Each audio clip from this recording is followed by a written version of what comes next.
This property is zoned for multifamily uses. This recent video shows the day Linda Velasquez expected to have. A Monday like any other, answering questions for Irving's Development Services Department.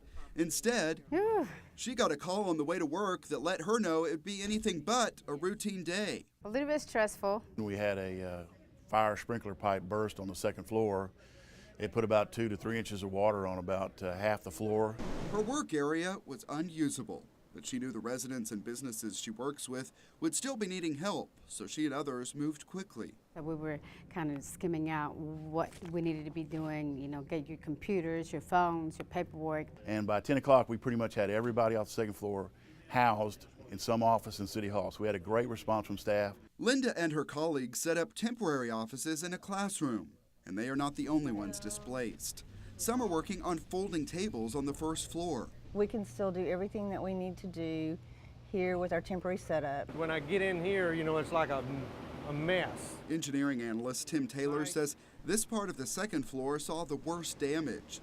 Most files are backed up electronically, so losses are minimal. All of these flat files, which is probably 30 drawers, were just full of water.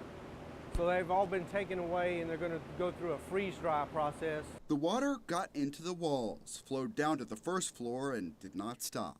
Essentially went all the way down to the basement right here. So you can see this sheetrock is still wet and we're drying it off. So we pulled this side off.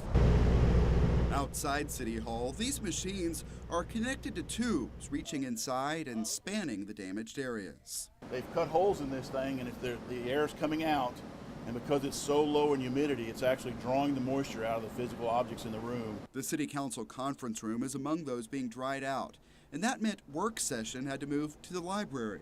Getting everything warmed up, getting the equipment all together. We're getting a feed from James here.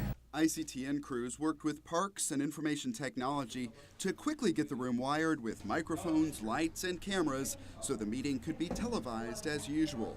In fact, keeping business as usual was the goal of all of the displaced employees because they know people are expecting service. They need to be up and running just as well as we do, and they need to do so. It's costing them money to have to wait on us, and so we don't want that. We still get customers, and they're very understanding as far as this issue that we have. We have signage up directing the customers to where they need to go, and so far we haven't had any complaints. Additional work on the building is visible outside City Hall. That is part of an unrelated project. About a month ago, we had the water line for this building break. It was 40 years old, so we've been replacing it along with the sewer line. The city expects all of the repair work to wrap up pretty quickly. It's been quite an adventure. And they're proud that they're getting through it without missing a beat. No, that's not an option here. We don't close.